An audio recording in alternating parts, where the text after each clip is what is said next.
Hey everybody, welcome back to Best Bourbons of the Century so far. I am chronicling the best bourbons of the 2000s. Every single day I'm dropping a video, and yesterday we had at number 17, Kentucky Owl, the early batches, especially batches 1 and 2. If you still have one of those bottles, man, I hope you can pour you some and enjoy it because they are special. Now at number 16, I think there's an argument that could be made that it's actually number 1 on this list.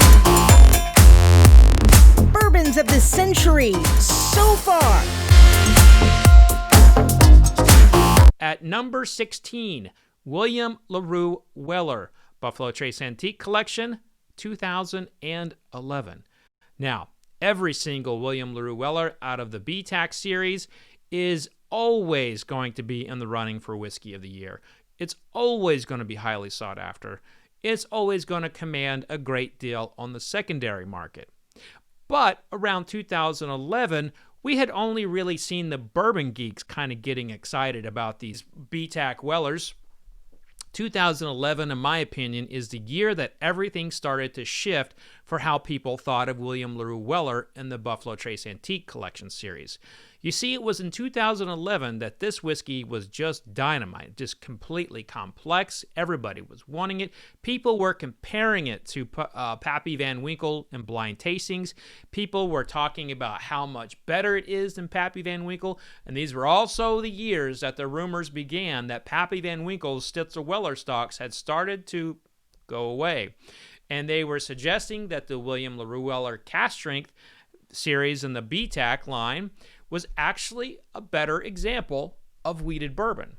So the 2011 William LaRue Weller, while it was definitely complex, while it was definitely delicious, and Harlan Wheatley and his crew did a great job putting together what is a historic bourbon. What 2011 did was that it started swinging the pendulum from people chasing Pappy to chasing William LaRue Weller.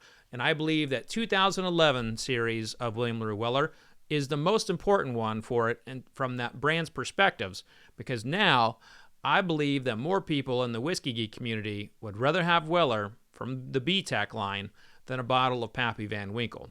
Now, with that said, I think you can make a case that this, while at number 16, could actually be number 1.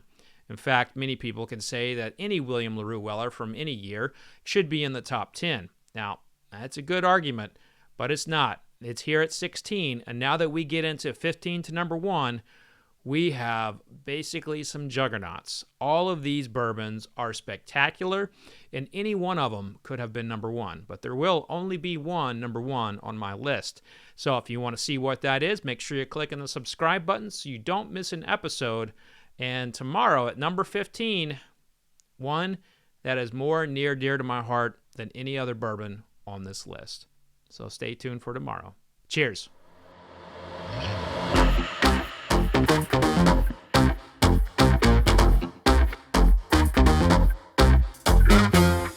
Rewind selector.